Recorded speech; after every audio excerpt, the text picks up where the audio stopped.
In this video, I'll be showing you step by step how to buy a Seacrest funded account. It is super easy to do. So the first thing you need to do is open up your favorite browser, and then you need to go up to funded.seacrestmarket.io. I'll also put a link to it down in the description for you to check out. From here, it should look something like this.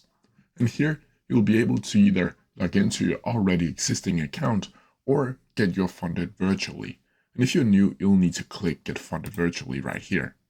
From here, you'll see this page right here, Get Started, where you need to add in your first name, last name, a username, a country, state, email address, password, and confirm your password. Then from here, you'll need to agree to the TOS, and I confirm that my name is correct and matches my government issued ID.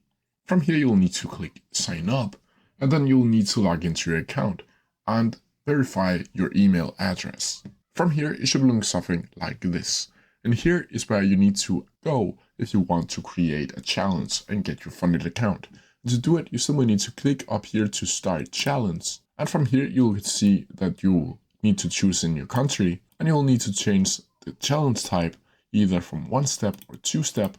And here you can see the simulated account size, either 5K, 10K, 25K, 50K, or 100K accounts. From here, you'll also need to add in a platform, either MetaTrader or TradingView, or you can also choose MetaTrader 5. Down here, it will automatically choose your broker for either MetaTrader or Seacrest Market, and then you can see your account type as standard. From here, you'll need to add in your billing information like your first name, last name, email address, phone number, address line, town, postal code, country, you name it really, additional notes, and then you need to read the terms and conditions and click I have agreed to the cancellation and refund policy. From here, you can see a price summary, and here you can add a discount code and affiliate code if you want to do that.